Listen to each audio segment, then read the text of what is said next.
Okay, let's go.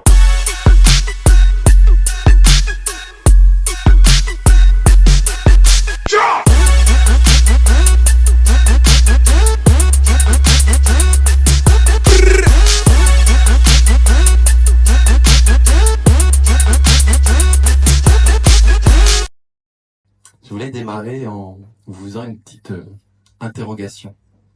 Est-ce que vous savez quelle est la différence entre les idées et les pensées? Alors là, je peux arrêter pendant 1 heure, 1 heure et demie, 2 heures. Et je pense que vous allez avoir des idées. Et je pense que vous allez y réfléchir pendant très longtemps. Et je ne vais pas vous expliquer rien du tout, mais tout ça est parti de nombreuses idées qui sont arrivées de manière fulgurante et très souvent. Et l'idée de se rassembler, comme on fait ce soir, eh ben, on l'a eu souvent. Voilà. Et je vous donne une première référence bibliographique parce que c'est quand même quelque chose de très scientifique. Je vous incite tous à lire cette BD et peut-être que vous aurez quelques réponses. Et donc nos patients, ils ont besoin d'entendre les mêmes informations dans le même langage. Et je crois que pour pouvoir communiquer et se parler, il faut qu'on ait une langue commune. Donc il faut qu'on utilise les mêmes mots. Et donc ce soir, pour parler le même langage, on va introduire 2 notions qui seront le fil rouge tout au long de la soirée, qui sont le concept de bloc occlusal, pas un siège. Le concept de bloc occlusal, alors le concept de bloc occlusal, c'est pas très compliqué, hein, c'est les dents du haut qui s'emboîtent avec les dents du bas. Donc ça, tout le monde comprend, et ce concept de bloc occlusal, cette espèce de boîte, en fait, elle intéresse tous les gens qui sont ici. Elle intéresse les orthodontistes, bien évidemment, donc Anaïs Cavaré, qui est avec nous, va nous en parler beaucoup. Elle intéresse les rééducateurs, parce que dans la boîte, il y a la langue, et on entend tout le temps parler de kiné-lingual, mais ça suffit pas. Elle intéresse les chirurgiens comme moi, parce que on nous demande de déplacer cette boîte. Surtout les médecins du sommeil, comme Kelly, qui n'ont de cesse que d'augmenter les volumes pour faire respirer les patients, parce que respirer, c'est la vie. Et donc on va vous parler de tout ça en essayant de parler la même langue. Et donc vous voyez, vous avez des petits pictos, donc à chaque fois il y a des rappels. Et donc autour de ce concept de bloc occlusal, on a décidé d'un autre concept, et on a décidé qu'on voulait tous chanter la même chanson. Donc on voulait chanter 1, 2, 3. Moi ça fait 1, 2, 3, c'est très facile. C'est 1, c'est la ventilation nasale. S'il n'y a pas le 1, tout le reste ça marche pas. Ça veut dire quoi? Ça veut dire que si le patient, quand on lui dit vas-y bouge-toi de narine et bouge-toi de narine, est-ce que ça passe? Il est enrhumé, machin. Bon, si ça passe, on peut passer à la suite. Et puis si ça passe pas, ils vont aller voir les ORL, les allergologues, parce qu'il faut que ça passe. Le 2 de chantons 1, 2, 3, c'est la fonction linguale. La fonction linguale, que ce soit en action, c'est-à-dire à la déglutition, il faut que le bol alimentaire il parte en arrière. Ça veut dire que la langue, elle doit pousser tout en arrière et surtout pas pousser les dents en avant. Et au repos, il faut que la langue et le corps de la langue, on va arrêter de parler de la pointe de la langue, que le corps de la langue soit entre les molaires pour une certaine stabilité, etc. Donc ça intéresse tout le monde. Et le dernier petit picto, là, c'est la compétence labiale. C'est-à-dire quoi? C'est-à-dire qu'au repos, les lèvres, elles doivent se toucher. Et si on n'a pas ça, ça ne marche pas, on n'est pas en harmonie. Et donc tous les patients, aujourd'hui, ils arrivent et puis on leur dit 1, 2, 3, après on précise, mais ils n'oublient jamais 1, 2, 3. Et après, ils vont voir la kiné, ou d'ailleurs, ils voient la kiné avant moi, et donc la kiné, elle dit 1, 2, 3. Et après, on sort, ils voient l'assistante, et elle dit 1, 2, 3. Et après, ils voient l'orthodontiste, et on dit 1, 2, 3. Et après, ils voient Kelly, et tous les médecins du sommeil qui disent 1, 2, 3. Donc il faut que ça devienne viral. 1, 2, 3. Donc chantons 1, 2, 3. Le jour et la nuit. Je vais vous parler de ce bloc occlusal. En fait, le principe, c'est que au moment de l'intervention, le patient il soit dans une occlusion fonctionnelle, qui puisse fonctionner, qui puisse être stable. Et donc ça va venir en fait changer des très légères choses dans la préparation. Bien sûr, on a les mêmes concepts, c'est-à-dire qu'on va chercher une décompensation dento-alvéolaire dans les 3 dimensions de l'espace pour préparer au maximum le geste chirurgical. Et j'ai envie de dire, on va plutôt le faire indépendamment sur chaque mâchoire, au départ en tout cas, pour ne pas garder certaines compensations, notamment transversales, qu'on ne voit pas toujours et qui vont bien compliquer après la prise en charge. Donc voilà, une préparation tout à fait classique. On redresse l'incisive, on met les dents bien droites dans l'os. Et lorsqu'on va avoir terminé, on va voir qu'on peut le faire plusieurs fois. La réévaluation va avoir toute sa place dans ce protocole. On va chercher absolument à avoir cette occlusion fonctionnelle. Souvent, ça va être une classe 1, ça peut être éventuellement ce que nous on appelle une classe de thérapeutique molaire, mais en tout cas, les dents au niveau postérieur et antérieur doivent se toucher. Et donc, c'est ce qu'on recherche, c'est la stabilité tripodique qui est très importante. Et donc, dans les objectifs de préparation, on essaie de ne pas forcément rester sur des normes céphalométriques, mais de chercher avant tout un respect de l'enveloppe osseuse et parodontale. Donc c'est ce qu'on a appelé l'harmonisation dento-alvéolaire. Voilà, en fin de préparation, quelle occlusion je vais donner à mon patient. Donc le centrage des milieux, il est très important. On va voir donc qu'il faut avoir quand même anticipé, réfléchi à la position de l'incisive indépendamment, chacune dans son bloc osseux. Puis donc ici la classe 1 et le contact tripodique. Donc voilà une occlusion que l'on juge fonctionnelle. Le patient est prêt pour la chirurgie et on voit bien ses contacts postérieurs et antérieurs. Et la dernière chose sur laquelle Mathieu m'a demandé lourdement d'insister, comme toujours, c'est la réévaluation. Nous avons maintenant à notre disposition des outils numériques qui permettent de multiplier finalement les examens rapidement, qui sont non irradiants et qui nous permettent, nous, de visualiser dans le but d'obtenir ce bloc occlusal pour la chirurgie. Et c'est ça qui va vraiment garantir l'intervention stable et la rapidité des finitions. Donc, où placer le bloc occlusal dans le visage? Parce que, en fait, ce bloc occlusal, on peut le mettre où on veut. Dans les 3 plans de l'espace. Et donc, on a des critères pour placer ce bloc occlusal. Un des premiers critères, c'est l'esthétique du patient. Après l'opération, on a réglé les problèmes esthétiques, je ne rentre pas dans les détails, ça n'a pas beaucoup d'intérêt, et on a harmonisé les fonctions du patient. Ensuite, on a des informations techniques sur la chirurgie. Et nous, le travail, c'est de diminuer au maximum les contraintes sur l'articulation temporomandibulaire, bien évidemment pour l'articulation elle-même, surtout s'il y a des pathologies avant, et aussi pour faciliter la chirurgie, faciliter la récupération, mais aussi l'occlusion, parce que quand on inflige un torque condylien, alors là on commence à parler avec des mots bizarres, mais quand on inflige du torque au niveau du condyle, des contraintes mécaniques, ben on va avoir des problèmes, et surtout, le condyle il va venir se remettre un petit peu comme il avait envie d'être, et donc l'occlusion va pas être comme on voulait au départ. Et ça, c'est des informations qu'on n'avait pas avant. Si on fait de la rotation, regardez ce qui va se passer là au niveau du condyle. Là, la valve, elle va s'écarter. Alors, on va mettre des vis et des plaques, donc on va appuyer très fort, et puis le condyle, il va sortir. Donc ça, c'est pas bon. Puis après, on va avoir du remodelage condylien, etc. Et compagnie.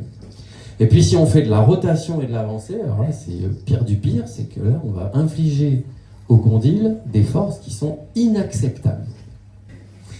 Et puis dans les dernières informations de l'évolution de tout ça, et bien sûr, les voies aériennes. Et on sait aujourd'hui que quand on a un patient qui présente un problème d'obstruction des voies aériennes, éventuellement un SAOS comme on dit, on va devoir le prendre en compte parce que si vous, orthodontiste, vous adressez un patient pour traiter une occlusion et qu'on n'a pas fait le diagnostic d'un potentiel trouble du sommeil présent ou à venir, et que 10 ans après il a un trouble du sommeil et qu'il s'est déjà tapé l'ostéotomie, c'est quand même un peu dommage. Donc autant le savoir dès le départ, parce qu'on est quand même vraiment capable d'augmenter le volume des voies aériennes, et on va en reparler. Donc tous ces éléments qui sont esthétiques, fonctionnels, mécaniques, chirurgicaux et de ventilation, ils sont à prendre en compte pour déplacer le bloc occlusal. Ok, c'est bien joli tout ça,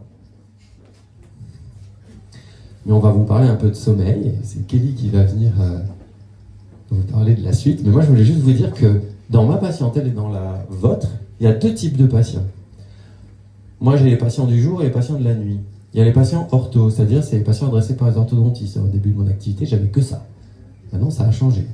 Ces patients, ils ont des problèmes d'occlusion, plus ou moins des problèmes d'obstruction des voies aériennes, avec des vrais syndromes, des vrais diagnostics, on en fait très souvent, et souvent des syndromes d'apnée qui sont légers à modérés, mais avec des symptômes qu'on peut améliorer, et qui, à mon avis, On doit améliorer, on ne doit pas passer à côté. Et on a les patients de la nuit, les patients SAOS, qui n'ont pas forcément des problèmes d'occlusion d'ailleurs, et qu'on va prendre en charge de manière un peu différente. Il n'y a aucune recommandation, il n'y a rien dans la littérature, mais peut-être que tu vas nous apprendre de nouvelles informations. Merci Mathieu. Donc moi je vais vous parler du sommeil et le lien entre le bloc occlusal et le sommeil, essayer de vous convaincre que de dépister notamment les apnées du sommeil qui font partie d'une pathologie respiratoire du sommeil, c'est essentiel à dépister dans le parcours de soins de ces patients et essayer aussi que vous sortiez ce soir avec demain déjà les outils de dépistage et ne pas passer à côté de ces patients-là dès votre consultation de demain. Et aussi un dernier objectif que j'ai, c'est de pouvoir essayer de faire davantage penser peut-être à la chirurgie maxillofaciale, à mes collègues médecins du sommeil, où c'est vrai que nous, on est très dans une prise en charge palliative, finalement, avec des orthèses d'avancée mandibulaire, avec des pressions positives continues. Et on n'a pas tellement tendance à penser à ça parce qu'on ne sait pas qui forcément orienter, qui pourrait bénéficier d'une orthodontie, d'une chirurgie maxillofaciale. On n'est pas encore très habitué à réfléchir comme ça, mais j'espère de plus en plus, et en tout cas, c'est aussi ces soirées, ces événements qui vont pouvoir peut-être le permettre. Donc le syndrome d'apnée du sommeil, pour nous, c'est une pathologie très fréquente en médecine du sommeil. Il y en a d'autres pathologies, mais celle-ci est extrêmement fréquente et elle correspond à une obstruction des voies respiratoires qui se passe pendant le sommeil et qui va se répéter à plusieurs moments de la nuit.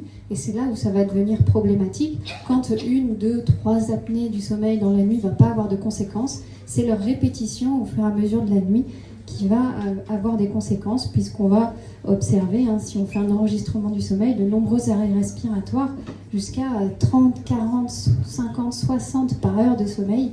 Et là, on imagine très bien les conséquences qu'il peut y avoir. Et donc, c'est une pathologie où maintenant les conséquences, elles sont clairement définies, à la fois au niveau cardiovasculaire, ça va être à plus long terme, lorsqu'on a des apnées qui sont sévères, à la fois psychiatriques, à la fois accidentelles, et puis bien sûr neurocognitive. C'est aussi une pathologie qu'on dépiste de plus en plus chez les enfants. Ce n'est plus uniquement des patients obèses. On a souvent l'image classique du patient qui fait de l'apnée, l'homme de 40-50 ans en surpoids, qui ronfle, qui est somnolent. Ben non, on va le voir, on a aussi des anomalies crânio-faciales qui vont favoriser ça, et on le dépiste de plus en plus chez les enfants. Et il y a aussi beaucoup de conséquences chez les enfants, donc ça va être super important de les dépister à ce moment-là. Ils vont apparaître des troubles du langage, des difficultés de concentration, des troubles du comportement. Donc c'est pas anodin, même à cet âge-là, même alors que ça fait seulement quelques années qu'ils font leur apnée du sommeil, ces enfants. Quel est le mécanisme de ces apnées du sommeil? Alors, c'est très simple, finalement, ce schéma, on sait maintenant, quand on est face à un patient qui a des apnées du sommeil, dans 100% des cas, il y a des anomalies anatomiques. Mais pas que. C'est aussi des patients chez qui il va y avoir une anomalie des dilatateurs pharyngés, une instabilité du contrôle ventilatoire, un seuil d'éveil abaissé. Tout ça pour dire que ça veut dire que tous les patients qui ont une anomalie morphologique faciale vont pas faire d'apnée du sommeil, puisqu'il y a d'autres facteurs qui rentrent en jeu. C'est pas parce qu'il y a un patient qui a une rétromandibulie, une endomaxillie, qui va forcément faire des apnées du sommeil. Par contre, tous ceux qui font des apnées du sommeil, il y a une anomalie anatomique à un moment donné sur les voies respiratoires. Quelles peuvent être ces anomalies anatomiques? Elles peuvent soit concerner ce qu'on appelle le contenu, le tissu mou. C'est là qu'on retrouve surtout le surpoids, qui est le gros facteur d'apnée du sommeil. Mais aussi le tissu lymphoïde, les hypertrophies des amygdales, ça, on va surtout retrouver ça chez les enfants. Et on a aussi les anomalies du contenant, du tissu osseux, donc les anomalies crânio-faciales et qui impliquent le bloc occlusal. Donc c'est là qu'on se rejoint. Et c'est là qu'il est important de dépister ces patients dans le parcours de soins. Alors comment ça se développe? C'est un long processus qui démarre depuis la naissance, en tout cas à la jeune enfance jusqu'à l'âge adulte, où à l'âge adulte les choses sont fixées, finalement c'est trop tard, j'ai envie de dire, et alors que pendant l'enfance, l'adolescence, c'est à ce moment-là où c'est vous, votre rôle, votre mission de dépister s'il y a une problématique à ce moment-là, parce qu'on va pouvoir intercepter les choses et éviter que ça se chronicise et que ça devienne finalement définitif. Donc c'est des facteurs génétiques qui s'associent à des facteurs environnementaux, surtout l'obstruction nasale, liées soit des rhinopharyngites à répétition, des allergies, le fait de sucer son pouce, tout ça qui va favoriser le développement chez les enfants des mauvaises fonctions, donc les fonctions 1, 2, 3, donc la fonction du nez, la fonction du positionnement de la langue, et la troisième, vous vous souvenez? Les compétences labiales. Génial. Donc ces anomalies des fonctions, et bien après, il y a un cercle vicieux qui s'installe. Moins ça fonctionne, mais plus on entretient l'obstruction des voies respiratoires, moins on reprend des bonnes fonctions. Et tout ça, ça va favoriser toutes ces anomalies crânio-faciales qui vont favoriser les résistances respiratoires. Donc on va parler de troubles respiratoires obstructifs du sommeil de l'enfant. Et je vais vous montrer quels sont les signes. À partir du moment où on peut dire, là, il y a peut-être un trouble du sommeil à dépister. Et puis après, à l'âge adulte, ça devient chronique, définitif, et puis il y a d'autres facteurs aussi qui vont se surajouter. Donc, chez les enfants, comment on les dépiste? Déjà, quand ils rentrent à la consultation. Ça, c'est simple. Alors, je remercie Annick Andrieux pour les photos, mais je trouve qu'elles sont extrêmement parlantes. Ces deux enfants, ils arrivent à votre consultation, vous les voyez, ils ont une face allongée, ils ont des cernes, ils ont la bouche ouverte, ils ont une langue basse. Bon, alors ceux-là, il ne faut pas les louper. Ensuite, vous leur faites ouvrir la bouche. Ah, voilà. Pareil, qu'est-ce qu'on va voir? Un palais ogival, des endognathies, des béances antérieures, des rétromandibulies. On commence déjà à voir les anomalies maxillomandibulaires. Et alors après, si c'est associé à des symptômes, alors là, il faut rapidement agir. Déjà, un enfant qui ronfle, c'est pas normal. On ne doit pas ronfler. Le ronflement, c'est un signe majeur. La respiration buccale, pareil, c'est un signe majeur. S'il y a deux signes à retenir, c'est cela. C'est une respiration nasale exclusive le jour et la nuit, la respiration nasale. Et durant le sommeil, si vous questionnez un petit peu, vous pouvez demander est-ce qu'il y a des irrégularités respiratoires pendant que votre enfant dorme? Est-ce qu'il transpire la nuit? Est-ce qu'il a un sommeil un peu agité? Est-ce qu'il a recommencé à faire pipi au lit? Tout ça, c'est des petits signes aussi qui doivent alerter. Durant l'éveil, ça va être des enfants qui vont être beaucoup plus hyperactifs parce qu'en fait, ils sont fatigués. Les enfants, quand ils sont fatigués, ils vont être plus hyperactifs avec des difficultés de réveil. C'est souvent des enfants qu'on a du mal à réveiller le matin. Ça aussi, c'est un signe assez spécifique avec des enfants qui vont avoir des répercussions aussi, notamment des difficultés scolaires. Donc là, il y a une chose à faire. Maintenant, les recommandations. Donc, chez des enfants sans obésité, il n'y a pas besoin forcément de faire des enregistrements du sommeil. Je dis ça parce que souvent c'est long d'avoir une consultation sommeil et des enregistrements du sommeil. Donc là, on oriente en première intention chez les ORL. Il faut rapidement faire un bilan ORL. Est-ce qu'il n'y a pas d'obstacle sur les voies respiratoires? C'est la première chose. Ensuite, bilan chez un rééducateur oro-maxillofacial. Est-ce que les fonctions sont bonnes? 1, 2, 3, le nez, la langue et les lèvres.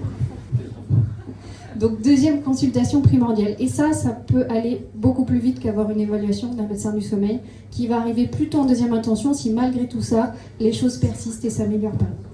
Et ensuite, il y a toute la place de l'orthodontie qui est énorme pendant l'enfance puisqu'il va falloir accompagner la croissance faciale pour éviter donc le développement et la fixation de ces anomalies. Il va falloir jouer sur cette boîte à langue et en fait lui faire de la place pour que la langue puisse se positionner et surtout que les voies respiratoires ne soient pas trop étroites.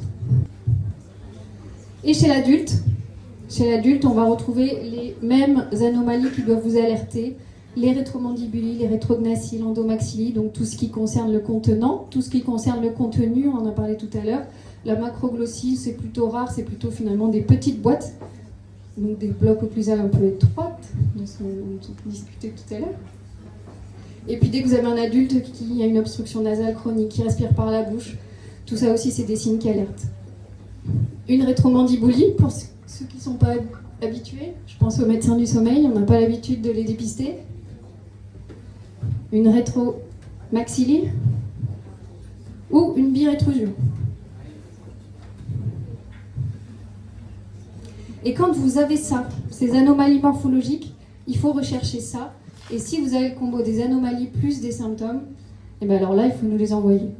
Les médecins du sommeil qui prennent en charge les adultes, il faut qu'on dépiste s'il n'y a pas des apnées du sommeil derrière. Donc, première chose à rechercher, c'est la fatigue. Est-ce qu'il y a une fatigue le matin dès le réveil, la sensation d'un sommeil qui n'a pas été réparateur, des accès de sommeil, c'est-à-dire une somnolence la journée, plus ou moins associée donc à des symptômes de ronflement, de pause respiratoire, de sensation un petit peu de suffocation la nuit, tout ça. Et d'autres conditions aussi, si vous entendez parler d'antécédents familiaux d'apnée du sommeil, pathologies cardiovasculaires associées, ça doit être des choses qui vous aident. Pourquoi les dépister? C'est quoi l'intérêt? Alors, on a vu, c'est la prévention, donc au niveau médical, la prévention des risques cardiovasculaires, bien sûr, accidentels, psychologiques, de qualité de vie, puisque ces apnées du sommeil vont avoir un impact sur tout ça. Et puis, surtout, peut-être une adaptation du parcours. Si on se rend compte qu'il y a des apnées du sommeil chez ces patients, ça va pouvoir aider le chirurgien à peut-être modifier son geste chirurgical. Il va pouvoir amplifier la modification pour potentiellement traiter ces apnées-là. Ça peut être aussi un élément motivant pour la chirurgie. Si un patient est plutôt hésitant, ça peut ajouter un argument supplémentaire.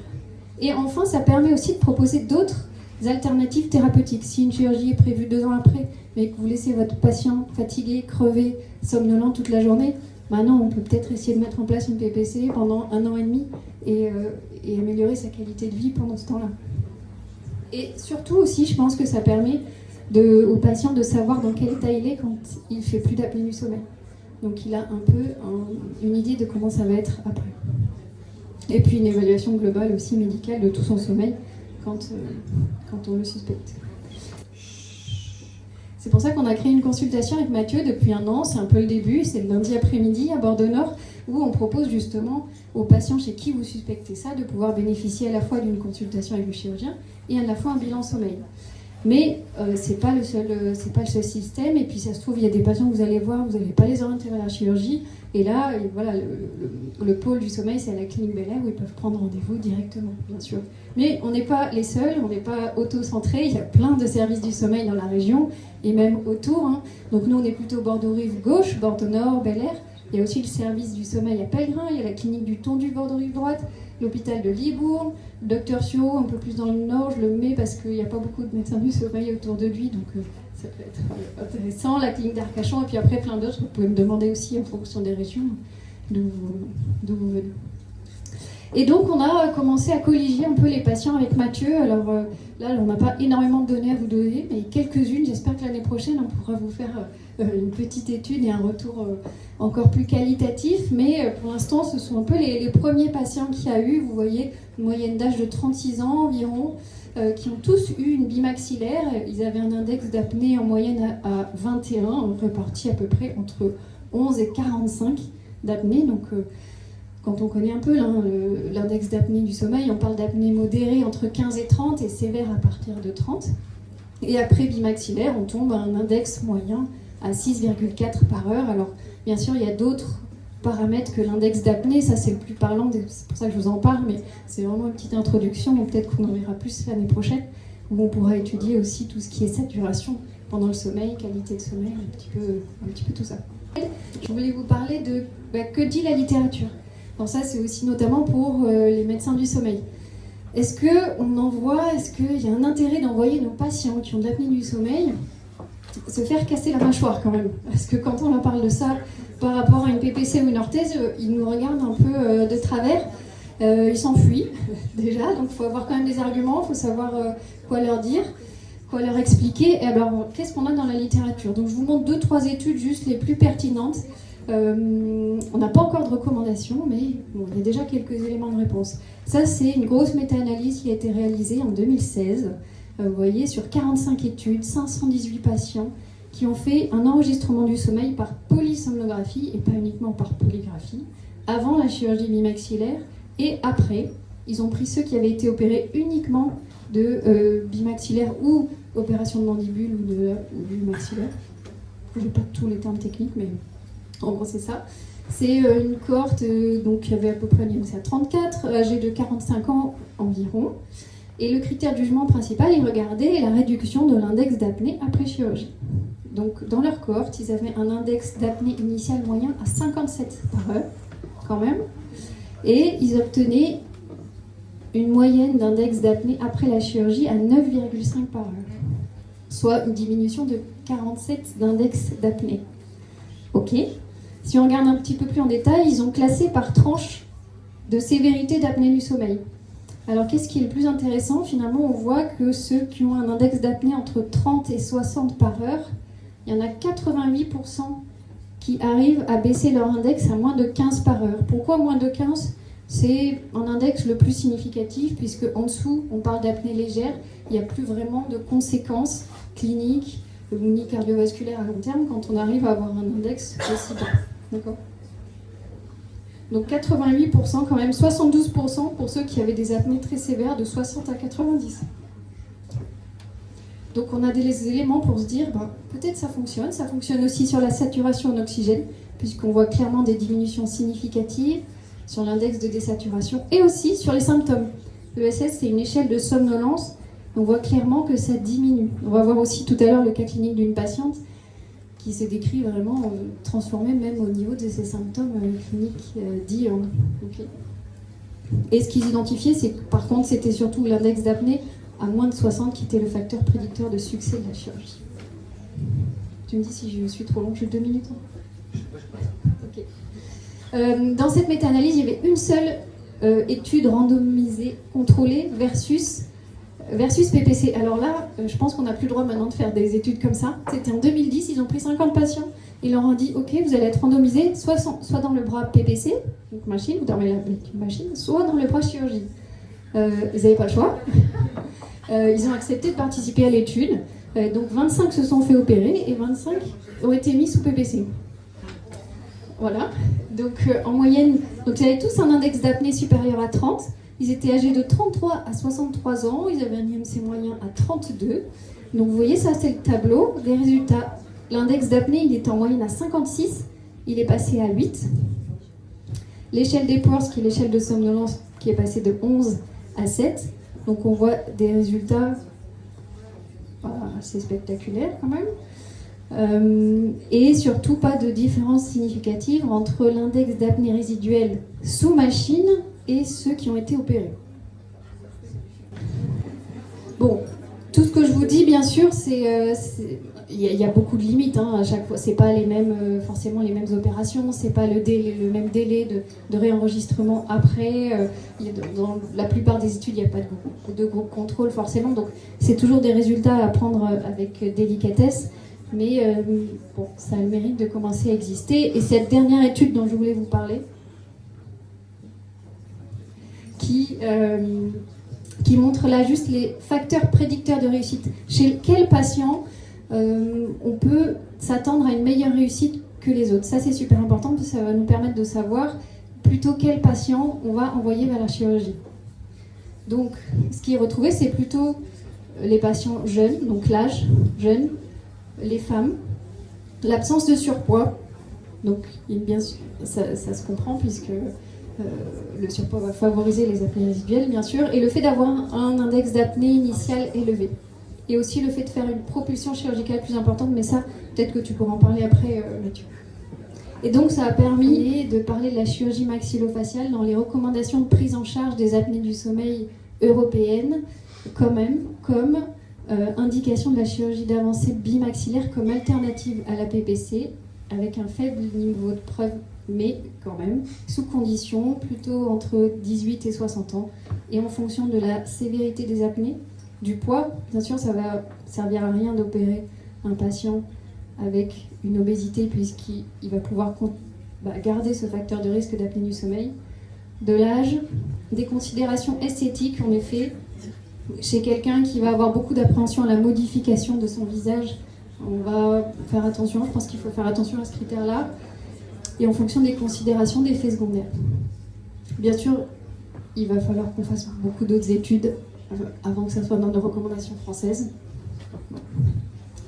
Donc finalement, et c'est mon dernier point, avant de repasser la parole, quel est le profil de patient type chez qui on pourrait proposer la chirurgie en tant que médecin du sommeil, et en tout cas chez qui on pourrait y penser? Et bien chez ceux qui ont ces anomalies maxillomandibulaires dont on a parlé, chez ceux qui ont des apnées du sommeil, alors confirmées en polysomnographie, je pense que la polygraphie ça ne suffit pas, avec des apnées du sommeil significatives à partir de 15, sans événements centraux, composantes positionnelles, on ne sait pas. On ne sait pas ce que ça peut donner.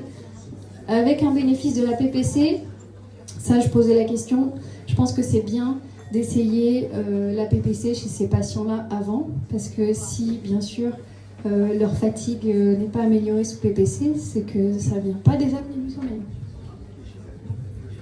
et avec des conditions, donc sans surpoids, on l'a dit, motivés pour la chirurgie et motivés pour la kiné. On va en parler tout à l'heure, mais une chirurgie qui ne fait pas de kiné après, qui ne réapprend pas à positionner sa langue, réapprendre à bien respirer, il y a des chances que le succès, au bout de quelques années, il ne soit plus tellement probant. Sans considération esthétique, point d'interrogation aussi, ça il faut que par la suite on va en parler, mais il y a cette difficulté-là aussi, peut-être plus facilement chez les jeunes qui ont peut-être moins d'appréhension à ce niveau-là. Alors, pour continuer, puisque le thème c'est le full numérique, et c'était l'objectif de cette année, là, de tout passer en numérique, c'est-à-dire aujourd'hui, maintenant, quand on travaille, enfin moi quand je travaille, que je fais des préparations, etc., il n'y a plus de plâtre, c'est fini. Bon, c'était un rêve depuis très très longtemps. Et depuis le mois de juillet, moi j'ai opéré 50 patients au mois de juillet, ces 50 patients, ils ont été full numérique, et je vous montrer comment on fait. Ça prend du temps, mais on a vraiment des résultats qui sont très améliorés.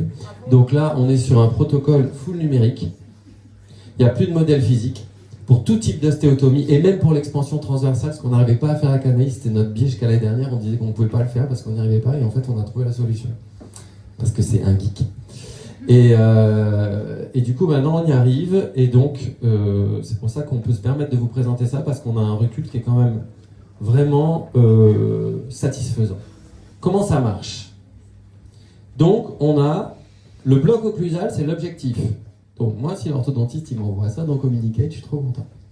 Pas besoin de le faire. Et en plus, ça veut dire qu'il a vérifié sa préparation.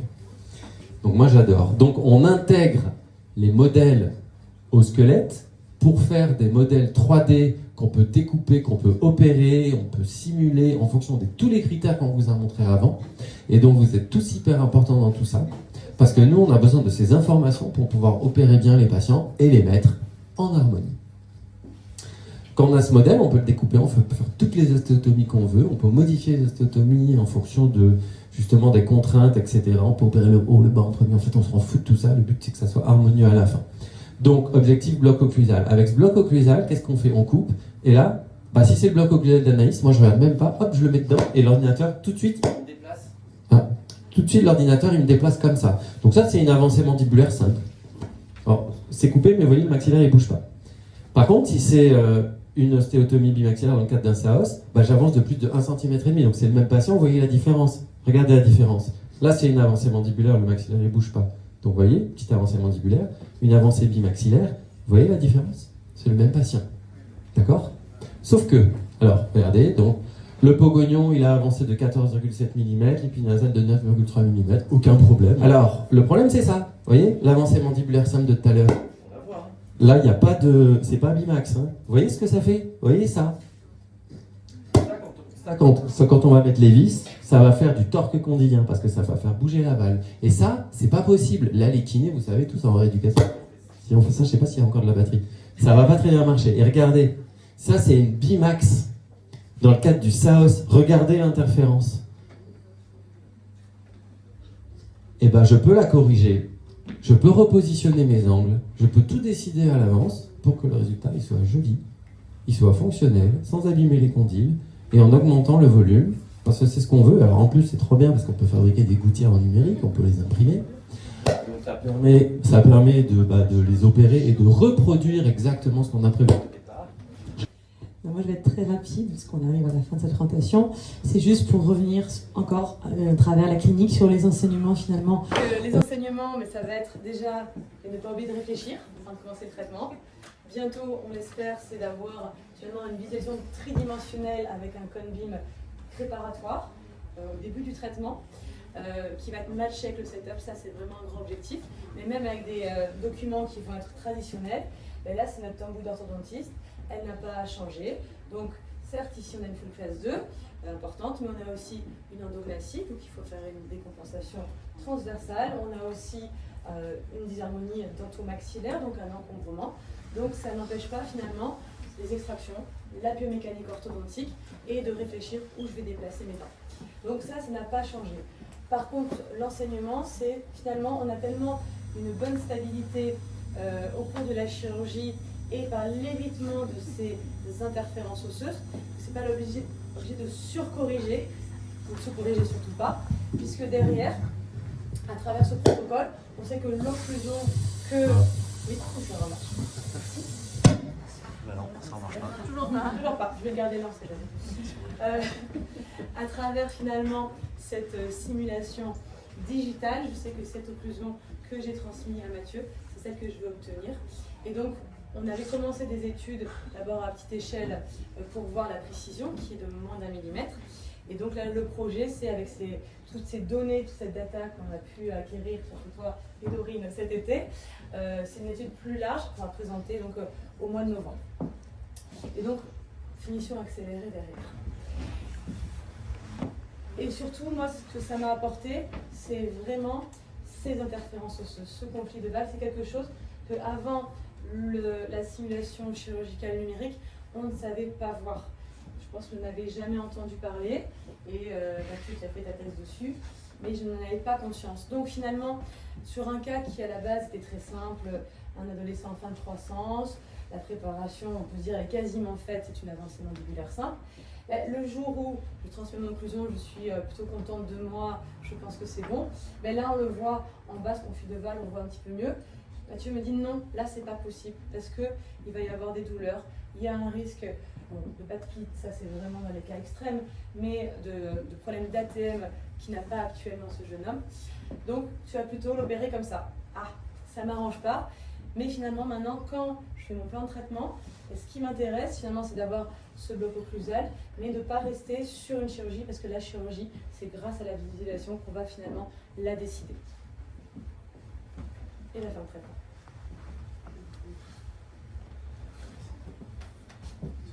Alors, on ne va pas remonter tout sur la Vimax. Juste un mot. Ça, c'est une patiente du docteur Marie Médio. Madame tout le monde. Il y en a plein dans la rue. Elle a une occlusion de classe 8 parfaite. Elle est impeccable. Mais elle a un SAS à, c'est combien, 49 ? Oui. Un IH à 49. Donc, elle vient juste pour ça. Donc, elle a un traitement orthodontique parce que c'est obligatoire de l'associer, de stabilisation. C'est-à-dire qu'elle a des dispositifs orthodontiques posés avant l'intervention pour que derrière, on stabilise. D'accord ? Même s'il n'y a pas un problème au départ. Et vous voyez quoi ? Vous voyez qu'entre avant et après, on a avancé d'1,5 cm en monobloc. C'est-à-dire que là, ça a avancé beaucoup au maxillaire. D'accord ? Donc ça, les patients, il faut les prévenir. Et c'est un vrai problème pour les patients adultes. Donc dans la catégorie des patients de la nuit, les patients adultes qui ont l'habitude de voir leur visage depuis des années et des années, ça, il faut faire attention, il faut bien leur expliquer, etc. Voilà, on ne peut pas faire n'importe quoi parce que ça change vraiment les gens. Donc quand on envoie des patients pour cette chirurgie, parce qu'ils ne sont pas en surpoids, parce qu'ils sont des critères d'obstruction vraiment très caractéristiques, etc., il faut prendre en considération ça. Il faut leur dire qu'ils vont avoir un traitement d'orthodontique, ça va coûter des sous, que ça va changer leur visage. Et s'ils ont déjà passé tous ces filtres, à ce moment-là, on va les envoyer pour avoir l'information. Mais vous voyez, c'est pas la même. Hein. Elle a 10 ans de moins après qu'avant, ok. Elle est moins fatiguée après qu'avant. Donc maintenant, je donne la parole à Meryl parce que on a parlé plein de fois de la kiné, de la rééducation et tout, mais il y a quand même, et pour les kines là, c'est super important parce que nous on se bat pour ça. Il y a des choses qui sont très spécifiques à faire parce qu'on change le volume, on change la boîte, et vous, c'est vous qui faites tout le boulot derrière pour que Meryl. Vas-y. Merci Mathieu. Moi je suis la kiné remplaçante de Clémence qui a accouché, donc l'avantage c'est que jusqu'à hier, 1, 2, 3 c'était une chanson de mon fils, 1, 2, 3 nous irons au bois, 4, 5, 6, mais Mathieu m'a présenté son concept. Et donc j'ai une diapo pour vous résumer la place du rééducateur, spécifiquement dans le cadre du parcours de soins du patient apnéique. Je pense que la notion qui est importante, parce que si vous êtes chirurgien maxillo, si vous êtes orthodontiste, vous avez déjà un peu l'habitude peut-être des kinés, qu'on appelle beaucoup kiné de rééducateur lingual. Alors comme Mathieu a son concept 1, 2, 3, je pense qu'il y a quelque chose qui est important de dire, c'est qu'on ne rééduque pas que la langue en rééducation, donc c'est de la rééducation oro-myofonctionnelle, si les termes ont leur importance, celui-là aussi. Et dans le cadre d'un patient qui vient nous voir dans un contexte d'apnée, on va avoir finalement plusieurs axes dans notre rééducation. Le premier axe, ça va être de participer à rétablir une ventilation exclusivement nasale. C'est le 1 de Mathieu dans son 1, 2, 3. Et le 1 de tout le monde. Et le 1 de tout le monde, de cette secte magnifique. Entre joie et angoisse, on va pas se mentir, j'ai pas envie de parler totalement dans le bateau. Donc rétablir cette respiration, qu'est-ce qui est important en tant que utilisateur, c'est que nous, on va travailler en parallèle de l'ORL et de l'allergo. Un patient à qui on débouche le nez, à qui on met un traitement de cortico, à qui on libère les voies respiratoires, c'est pas un patient forcément qui va se réapproprier sa ventilation nasale. Et on le sait maintenant en tant que rééducateur, on a des fois des patterns, des habitudes de ventilation buccale chez ces patients-là qui sont respirateurs buccaux depuis des années, sur lesquels il va falloir travailler. Et donc cet axe-là de rétablir un pattern, une habitude de ventilation exclusivement nasale, diurne et nocturne, ça va être notre premier point d'entrée. Ça met parfois du temps, mais c'est un axe essentiel pour ne pas avoir de récidive. Le deuxième point, c'est effectivement recréer ce que nous on appelle ce joint antérieur qui va être en fait la notion de compétence labiale associée à une ventouse de la langue. C'est cette compétence labiale qui va permettre, une fois qu'elle est rétablie, à la fois d'un point de vue chirurgical par le cadre osseux et d'un point de vue rééducation par le fait de retrouver cette compétence musculaire entre les lèvres. C'est cette fermeture labiale qui va nous permettre de rendre la cavité buccale close et qui va nous permettre de créer cette dépression intrabuccale qui permettra à la langue de se ventouser au palais. On n'est plus sur une pointe de langue derrière les papilles rétropalatines comme on a pu le dire longtemps. On sait que cette langue, elle se ventouse au palais par cette dépression intrabuccale qui est permise par cette compétence labiale. Donc ce joint-là antérieur, lèvre-langue, il est essentiel dans la stabilité de vos voies respiratoires. Il faut qu'il y ait cet ancrage antérieur qui permet de donner un point fixe à la colonne ventilatoire et qui va éviter en partie les mécanismes obstructifs. Et puis on va participer dans un troisième axe à rétablir la perméabilité pharyngée. Et là c'était la diapo de Kelly qui était intéressante et qui vous présentait ces 4 phénotypes, endotypes de ça. C'est qu'il disait effectivement en 100% des cas, on a une problématique anatomique qui va être en partie corrigée par la chirurgie, mais pas que. Et dans le mais pas que, on sait qu'il y a aussi des patients qui vont avoir des dilatateurs pharyngiens qui vont être inefficaces. Et si vous rajoutez les résistances respiratoires accrues, finalement, chez les patients apnéiques, on a effectivement cette notion de contenant-contenu qui doit être favorable et pas provoquer des obstructions, mais on a aussi cet équilibre entre efforts ventilatoires et dilatateurs pharyngiens qui sont là pour maintenir les voies aériennes ouvertes. Et une grosse partie de le dilatateur pharyngien par excellence est le génioglosse, donc un des muscles de la langue. Et en tant que rééducateur, on va aussi, dans ce cadre-là, travailler à restimuler ces dilatateurs pharyngiens par des exercices qu'on va faire de renforcement au niveau oropharyngé pour essayer de restimuler cette musculature et permettre cette perméabilité pharyngienne. Donc même si vous avez effectivement une habitude ou en tant que rééducateur, si vous êtes spécialisé en rééducation maxillofaciale, les patients apnéiques sont un profil particulier où effectivement on retrouve cette triade-là de permettre la liberté des voies respiratoires et de redonner une ventilation exclusivement nasale, recréer ce joint antérieur, mais il y a aussi cette notion de tonicité de la colonne pharyngienne, de la musculature pharyngienne, et c'est vrai que c'est des patients chez qui on va avoir un travail un peu plus intense des fois qu'un patient qu'on aurait pour un traitement orthodontique pur, où là effectivement on a surtout comme objectif de redonner à la langue sa bonne place. Mathieu l'a dit, c'est des changements chez les patients apnéiques qui sont souvent importants, avec une avancée qui est importante, un cadre osseux qui va être beaucoup modifié. Et il y a une vraie notion importante de proprioception. Il va falloir retravailler avec le patient à se redonner des points de repère sensoriels, proprioceptifs. On ne peut pas contrôler d'un point de vue moteur ce qu'on ne perçoit pas, donc il y a un vrai travail à faire là-dessus. Et un dernier point qui me semble important pour vous sensibiliser là-dessus, c'est que c'est des patients qui ont longtemps eu des efforts ventilatoires importants la nuit, avec un tirage trachéal. C'est des patients qui recrutaient beaucoup les inspirateurs accessoires. Ça a énormément de conséquences d'un point de vue postural. Et même si le 1, 2, 3 de Mathieu est hyper important, il y a un petit 4 en kiné qui est de remettre tout ça dans un cadre encore un peu plus grand. Et on a un vrai travail à faire sur tout ce côté postural. On a un travail de la colonne cervicale à y travailler. C'est des patients qui sont syphosés en antéprojection. Il peut y avoir des raideurs tissulaires. Un patient qui est très raide au niveau de la chaîne antérieure, ça va être compliqué pour lui de fermer la bouche confortablement, de monter cette langue. On le sait en tant que rééducateur, il va falloir des fois libérer le autour pour que, de façon plus spécifique, on puisse retrouver une compétence musculaire et fonctionnelle correcte. Merci beaucoup.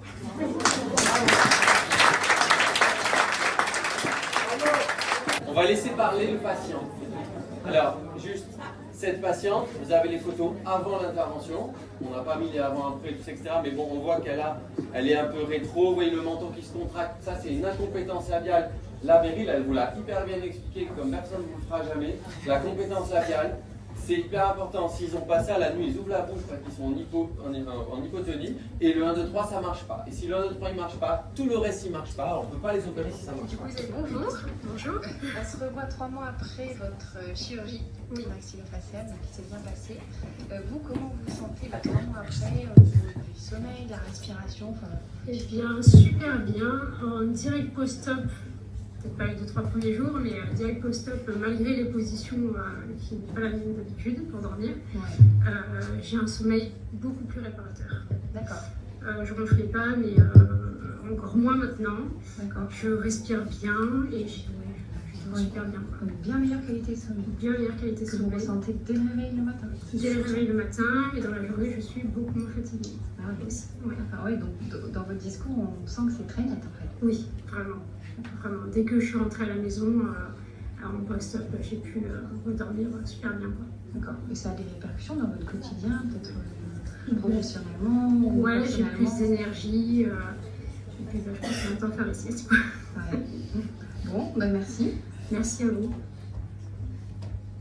Et ça, c'est une patiente qui n'avait pas des apnées du sommeil très sévères. Je crois qu'elle avait un index autour de 15 par heure. Donc, il ne faut pas se fier qu'à l'index d'apnée du sommeil. C'est surtout les symptômes qui sont les plus importants, qui a été opéré et qui est transformé au niveau de son sommeil. Elle le décrit très bien. Et ce n'est pas la seule. On va pas aller plus loin ce soir. Parce que je crois que là, on va faire la fête. Mais tout ça, vous avez dit que c'est dans le cadre d'une harmonie, c'est dans le cadre d'une communication, c'est dans le cadre de partage. Ça a été quand même très compliqué pour nous et merci de faire un topo à 4 sur un même topo en parlant le même langage. Le but, c'est que vous parliez le même langage et moi, j'en ai rien à faire que vous chantiez 1, 2, 3, mais trouvez autre chose. Trouvez plus simple. Trouvez plus simple. Parce que Meryl, elle nous a déjà mis un 4. Mais enfin, si déjà tous nos patients, ils savent dire 1, 2, 3 et ce à quoi ça correspond, je vous promets. Et si on dit tous 1, 2, 3, et je m'en fous que ça soit à moi, c'est à vous, c'est à tout le monde. Chantons 1, 2, 3. Parlons-nous correctement de la même manière. Et moi, depuis quelques mois, quelques années, ma communication, c'est la communication non violente. Et je vous incite à une deuxième référence bibliographique, si ça vous intéresse, pour ceux qui connaissent, on pourra en parler aux autres. Je crois qu'on peut vraiment s'améliorer entre nous, avec nos patients, et je crois qu'on doit pouvoir aller plus loin que ça. Et dans la communication non violente, qu'est-ce qui est important? C'est le fait, et on n'a parlé que de faits là, mais on parle aussi des émotions des gens, des besoins des gens. Et je crois que c'est très important de se connaître, de connaître les autres, de connaître nos patients. On ne pourra pas tout faire nous-mêmes, mais c'est très important. Voilà, donc ça c'était un petit message perso. Je ne vais pas vous la remettre. Je vais essayer. Voilà, vous avez la ref. Parce que moi, mes enfants, ils disent « t'as pas la ref ». Maintenant, il faut avoir la ref. Et passons une bonne soirée. On a DJ Philippe qui est, je sais pas où, dehors, il boit. Et là, maintenant, on va faire la teuf. On va partager, on va vibrer tous ensemble. Merci d'être là. Merci.